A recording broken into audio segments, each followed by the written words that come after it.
여러분 안녕하십니까. 2월 25일 금요일 뉴스투데이 경남 시작합니다. 오늘의 주요 뉴스입니다.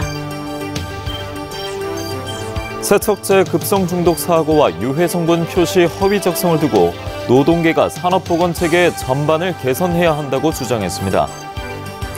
10년 넘도록 장기 표류하고 있는 창원진해 웅동 1지구 사업에 대해서 감사원이 공익감사에 착수했습니다. 어젯밤 창원시 진전면의 한 야산에서 불이 났습니다. 4시간 반 만에 큰 불길은 잡혔습니다. MBC 경남의 연중 기획보도, 청년들이 일자리를 찾아 수도권으로 떠나는 사회적 감소를 통해서 지방 소멸의 원인을 찾아봅니다. 최근 집단 급성 중독 사고의 원인으로 꼽히는 세척제를 만든 업체가 유해 성분을 표시하는 물질안전 보건 자료를 허위로 작성하고 산업안전보건공단에도 제출하지 않은 사실이 고용노동부 조사 결과 드러났습니다. 이 사고를 두고 노동계는 산업보건체계 전반을 개선해야 한다고 지적했습니다. 이재경 기자가 취재했습니다. 고용노동부 보도자료입니다. 2021년 1월부터 작성되거나 변경되는 물질안전보건자료는 제품을 만들기 전에 산업안전보건공단 시스템에 입력해야 합니다. 하지만 최근 노동자 16명이 급성 중독 판정을 받은 창원 두성산업이 사용한 세척제를 만든 업체는 이를 지키지 않았습니다. 이 업체는 산업안전보건공단에 물질안전보건자료를 제출하지 않은 데다 두성산업에 제공한 자료도 허위였던 것으로 드러났습니다. 이처럼 업체가 자료를 허위로 기재하더라도 적발하기는 쉽지 않은데 노동부는 지난해 법령이 바뀐 뒤로 자료를 허위로 기재하거나 등록하지 않은 업체를 적발한 건수조차 제대로 파악하지 못하고 있었습니다. 의도적으로 허위 기재를 한 경우는 저희가 시스템적으로 적발하기는 어렵습니다. 저희가 지금 아직 제도 초기여서 아직까지 지금 통계로 나온 것이라서. 노동계는 허술한 제도 탓에 이번 산업재해를 막지 못했다며 제도 개선을 촉구했습니다. 유독 화학물질을 취급하는 사업장에는 국소 배기 장치를 설치해 2년에 한 번 이상 안전검사한 다음 노동부로부터 증명서를 받아야 하지만 이것 역시 없었습니다. 국소 배기 장치가 없기 때문에 안전검사를 실시하지 않았고 그러다 보니까 노동부에서 실제 점검을 통해서 이런 것들이 있었는지 없었는지 확인해야 하는데 그런 것들이 안 이루어진 상태에서 작업을 시키다 보니까 이런 문제가 발생한 것 같습니다. 노동부는 급성 중독 의심 증상 노동자 3명이 나온 또 다른 업체인 대응 R&T의 작업 환경과 세척제 시료 등을 조사하고 있는 가운데 결과는 다음 주 초쯤 나올 전망입니다. MBC 뉴스 이재경입니다. 10년 넘도록 장기 표류하고 있는 창원 진해 웅동 1지구 사업에 대해 감사원이 공익감사에 착수했습니다. 웅동 지구를 둘러싼 창원시와 경남개발공사의 갈등과 각종 의혹을 해소할 수 있을지 주목됩니다. 신은정 기자입니다. 협약 체결 13년이 되도록 골프 장외 사업은 진척되지 않고 있는 창원 웅동 1지구. 사업이 표류하면서 토지 사용기간 연장과 사업 중도 해지를 놓고 공동사업 시행자인 경남개발공사와 창원시 간 갈등은 깊어졌고 민간 사업자의 특혜 의혹도 제기됐습니다. 논란을 잠재우기 위해 경상남도가 꺼내든 카드는 감사원 공익감사. 사업 증상에 대한 제한 없이 저마다 시간 보내기만 하고 있다는 비판 등의 측면에 있어 더 이상 이 문제를 방치할 수 없다고 판단하였습니다. 감사원이 경상남도가 청구한 공익감사를 수용하기로 결정하고 3월 17일까지 실질감사에 착수합니다. 도가 공익감사를 청구한 지 약 4개월 만입니다. 감사원은 경남개발공사를 상대로 사업 중도 해지 요구의 정당성과 정상화 용역 미이행과 관련된 사항을, 창원시의 사업 중도 해지 반대의 정당성과 토지 사용기간 연장 승인의 적정성 등을 따질 것으로 예상됩니다. 또 경상남도와 부산 진해경제자유구역청의 개발 실시계획 승인의 적정성 여부 등 관리 감독 서울 여부도 감사 대상입니다. 도에서 이제 감사원에 감사를 요청할 때 사업 전반에 대해서 전반적으로 그렇게 묻고 답하고 그렇게 하고 있습니다. 감사 결과가 나올 것으로 예상되는 시점은 내년 하반기. 웅동 1지구 사업이 그동안의 의혹을 해소하고 새로운 전기를 마련할 수 있을지 주목됩니다. MBC 뉴스 신은정입니다. 어젯밤 창원시 진전면의 한 야산에서 불이 났습니다. 큰 불길은 4시간 반 만에 잡혔는데요. 하지만 야간에 산 중턱에서 불이 나다 보니 소방대원들은 화재 진압에 어려움을 겪었고 인근 주민들은 잠시 대피하기도 했습니다. 서창호 기자가 취재했습니다. 어둠이 깔린 능선을 따라 시뻘건 불줄기가 이어집니다. 주변으로 희뿌연 연기가 계속해서 피어오릅니다. 어젯밤 9시 4분쯤 경남 창원시 진전면의 한 야산에서 불이 났습니다. 재앙이다 싶죠. 이 겨울에 이 가뭄에 낙엽이 다 젖었는데 그래도 불을 보니까 너무 걱정이 되었어요. 불은 산 중턱인 팔부능선에서 시작해 정상과 옆쪽으로 번져나갔습니다. 소방당국은 혹시 모를 사태에 대비해 마을 주변으로 방어선을 구축했고 주민 10여 명이 마을 회관 등으로 긴급 대피하기도 했습니다. 마을 쪽으로 화재가 이렇게 번진 걸 방어하기 위해서 우리 소방력을 집중하였고 비상시에 대비해서 우리 주민들을 이렇게 많이 대피를. 불이 나자 소방과 산림당국에선 소방 인력과 공무원 등 400명과 물탱크 등 장비 20여 대를 투입해 4시간 반 만에 큰 불길을 잡았습니다. 하지만 야간이라 헬기가 뜰 수 없는 데다 접근이 쉽지 않은 산 중턱에서 불이 나다 보니 화재 진압에 애를 먹기도 했습니다. 산림당국은 날이 밝는 대로 경상남도 임차 헬기 4대를 투입해 잔불 정리 작업을 마친 뒤 정확한 화재 원인과 피해 규모를 조사할 계획입니다. MBC 뉴스 서창호입니다.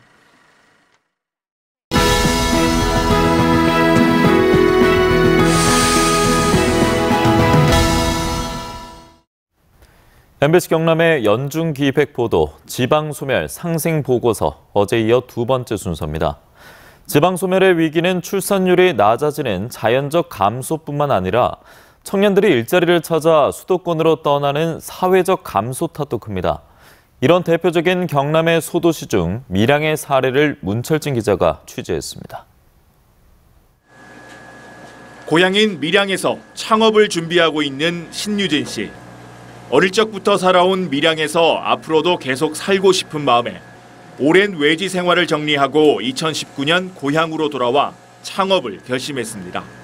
시작하는 발판이나 이제 인맥이나 여기는 이제 태어나던 곳이었으니까 발판하기가 좋아가지고 이쪽 지역에서 창업을 시작해보자 생각하게 됐습니다. 하지만 대부분의 청년들은 고향에 살고 싶어도 그럴 수 없는 경우가 많습니다. 좀 많이 배우려고 가는 것 같아요. 다들 이제 수도권으로 가는 게 배울 수 있는 게 많고 하니까 사람도 많잖아요. 인구도 많고 그러니까 더 그렇게 올라가는 것 같고. 지난 1995년 13만 명에 달했던 밀양 인구는 지난해 10만 3천 명까지 급감하면서 10만 명을 유지하는 곳조차 위태로워졌습니다. 때문에 경남 지역 8개 시 가운데 밀양이 유일하게 정부가 지정한 인구 감소 지역에 포함됐습니다. 밀양 인구 가운데 65세 이상 비율은 27%로 초고령 사회 기준인 20%를 훌쩍 넘긴 상황. 여기에 청년들마저 밀양을 떠나면서 지방 소멸의 위기는 점점 현실이 되고 있습니다. 지난해 20살에서 29살 사이 경남 지역 청년들의 순 이동 인구수는 15,000여 명이었습니다. 경남으로 들어온 청년보다 빠져나간 청년들이 더 많다는 뜻입니다. 10년 전과 비교하면 4배 이상 늘어난 수치입니다. 서울로 빠져나간 순 이동 인구가 5,203명으로 가장 많았고 경기도 3,369명, 부산 3,248명 순이었습니다. 서울과 경기도, 인천을 합친 수도권이 9,022명으로 전체의 절반 이상입니다. 경남연구원이 발표한 청년 인구 유출 분석 자료에 따르면 2015년엔 교육을 이유로 청년들이 경남을 빠져나갔지만 2020년엔 직업이 교육을 크게 앞질렀습니다. 결국은 양질의 일자리죠.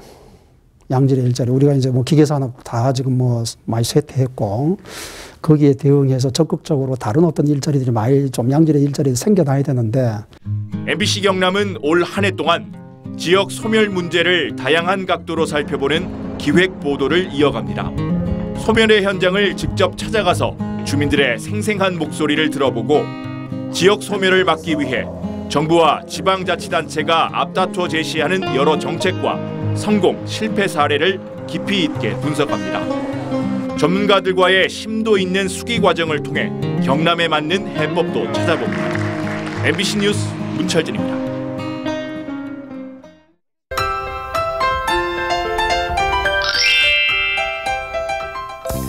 오늘은 아침과 낮의 공기가 사뭇 다르겠습니다. 아침에는 쌀쌀한 날씨를 보이지만 낮의 기온이 크게 오르겠는데요. 오늘 낮 기온이 어제와 비교해 4에서 5도가량 껑충 뛰겠습니다. 오늘 창원의 아침 기온 영하 2도, 진주 영하 8도를 보이면서 어제보다 조금 높게 시작하고요. 낮에는 창원 12도, 진주 13도까지 올라 평년 기온을 회복하겠습니다. 경남 전 지역에는 건조특보가 발효 중인 가운데 창원과 양산 등 6개 시군에 건조경보가 내려져 있습니다. 맑은 날씨가 지속되면서 대기의 건조함도 계속 이어지고 있는데요. 목재 등의 건조도를 나타내는 실효습도가 낮아서 자연적으로도 화재가 발생하기 쉬운 상황입니다. 산불 등 각종 화재 예방에 힘써주시길 바랍니다. 위성영상 보시면 오늘도 하늘 표정은 맑겠습니다. 우리 지역의 미세먼지 농도 보통 수준 나타내겠습니다. 자세한 지역별 날씨입니다. 현재 기온 보시면 함안 영하 8도, 창녕 영하 7도에서 시작하고요. 낮에는 창녕 13도, 양산 14도까지 오르겠습니다. 거창의 아침 기온 영하 8도, 산청 영하 4도에서 시작합니다. 낮에는 거창 11도, 합천은 13도까지 오르겠습니다. 바다의 물결은 최대 2m 안팎으로 일겠습니다.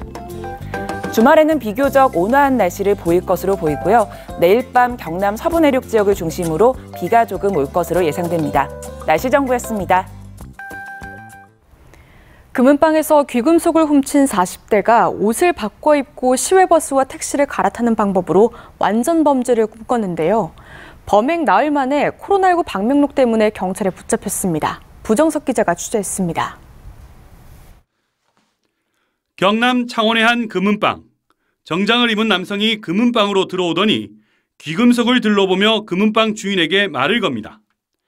사람이 깔끔하게 생겼고 정장을 입고 왔기 때문에 의심을 안 했지. 사람 친구들이 보였기 때문에. 그런데 이 남성은 주인이 자신의 손목에 금팔찌를 채워주며 확인하는 순간 앞에 있던 금목걸이까지 낚아채 도망갑니다. 생각도 못 했는데 뭐 해가지고 물건을 가져가니까 안심하고 물건 팔다가 보내다 당한 게 당당하지 뭐. 위험해서 사람들 말하면 문을 닫아놓고 있어요. 금은방을 나온 피해자는 당시 추적을 피하기 위해 사람이 많은 시장을 지나 택시를 타고 도망갔습니다. 이 남성은 시외버스와 택시를 타고 김해와 진주를 거쳐 통영으로 이동하며 도주행각을 벌였습니다. CCTV를 피하기 위해 옷을 2번이나 갈아입고 휴대전화도 가지고 다니지 않았습니다. 하지만 이 남성은 범행 나흘 만에 붙잡혔습니다. 진주에서 금시세를 확인하기 위해 찾아간 백화점에 방명록을 남겼기 때문입니다. 코로나19로 인해 출입 사실을 기록해야 했는데 자신의 원래 휴대전화번호와 비슷한 전화번호를 적어놓은 겁니다. 금시세를 물어본 거라 처분하기 이제 종이하려고 그거 물으러 들어가면서 코로나19 관련해 출입자 명부 정도 아닙니까? 공중전화 수신에서 놓은 전화번호하고 한두 개 틀린 숫자가 나오더라고. 경찰은 이 남성을 절도 혐의로 구속하고 훔친 귀금속을 어떻게 처분했는지에 대한 수사를 벌이고 있습니다. MBC 뉴스 부정석입니다. 공연과 전시 등 도내 문화계 소식을 전해드리는 문화가 산책 시간입니다. 정영민 기자가 소개해드립니다. 김효근 작곡가의 아트팝 콘서트 내 영혼 바람되어가 내일 오후 5시 김해 문화의 전당 누리홀에서 열립니다. 이번 아트팝 콘서트엔 소프라노 최혜쌀과 백성희, 테너 박성백 등이 참여해 어느 행복한 아침에와 사랑의 꿈, 천년의 약속 등을 관객들에게 선보일 예정입니다. 2022 만키카라 생활미술전이 다음 달 4일까지 거제 문화예술회관 전시실에서 열립니다. 이번 미술전엔 고산타, 김미경, 류계도 등 지역 작가와 생활예술인 24명이 참여해 회화, 목동회 등 다양한 분야의 작품을 내놨습니다. 기획초대전 현현 2022가 다음 달 31일까지 창원 창동예술촌 아트센터에서 열립니다.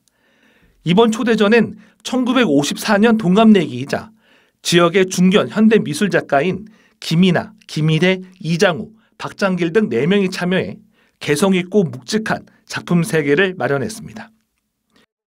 기타리스트 장하은 콘서트가 다음 달 12일 오후 5시 양산 쌍벽로 아트홀에서 열립니다. 이번 콘서트에선 스페인 민요 룸바와 김광석의 서러운 즈음에 등 클래식과 가요를 기타 선율로 재해석한 작품 9편을 들려줍니다. MBC 뉴스 정영민입니다. 투데이 경남입니다. 거제섬 꽃축제 자문위원회가 오늘 오후 2시 거제시 농업개발원에서 열립니다. 남해군 청년정책위원회가 오늘 오후 3시 30분 남해군청 대회의실에서 열립니다.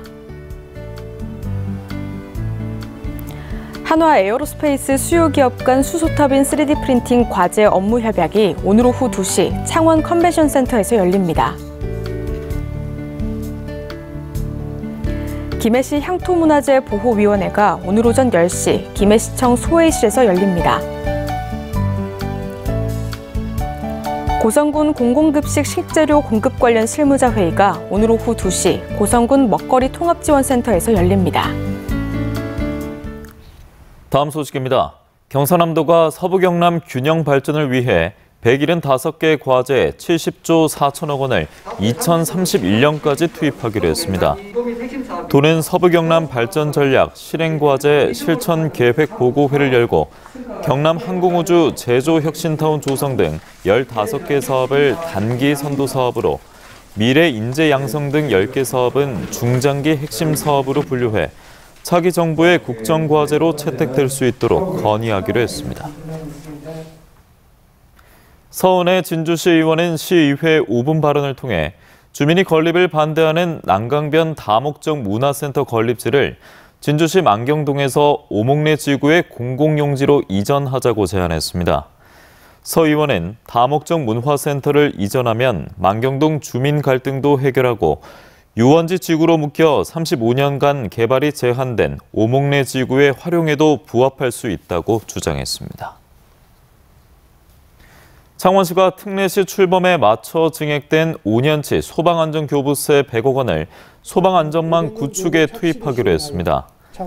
전국에서 처음으로 아파트를 제외한 주택 15만 세대의 소화기와 주택용 화재 경보기를 설치하고 물류센터 등 대형 화재에 필요한 무인 파괴 방수탑차와 내폭화학 소방차 등 첨단 장비도 도입하기로 했습니다. 경남교육청이 어제 유치원생을 시작으로 다음 달 말까지 학생들에게 코로나19 신속 항원 검사 키트를 지급합니다.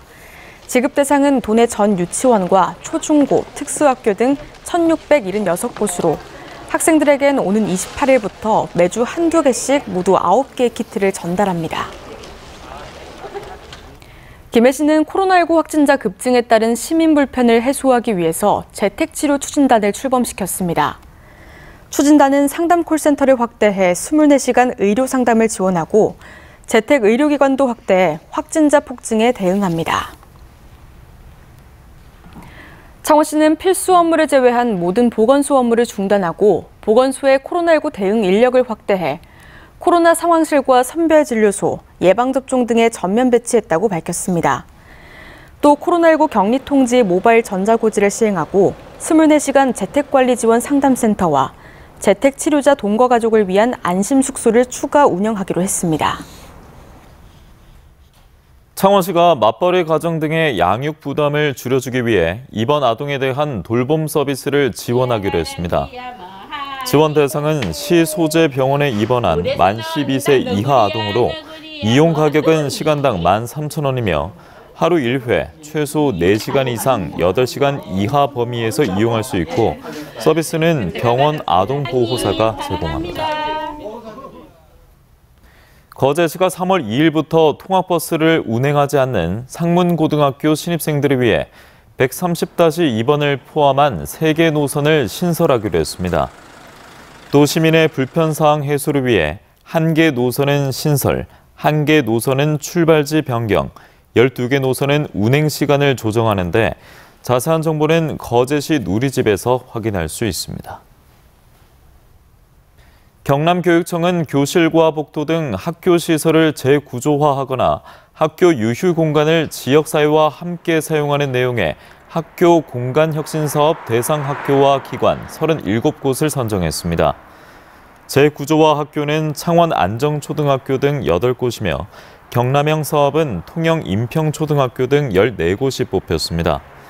해당 사업은 2020년 69곳, 지난해 35곳에서 추진된 바 있습니다.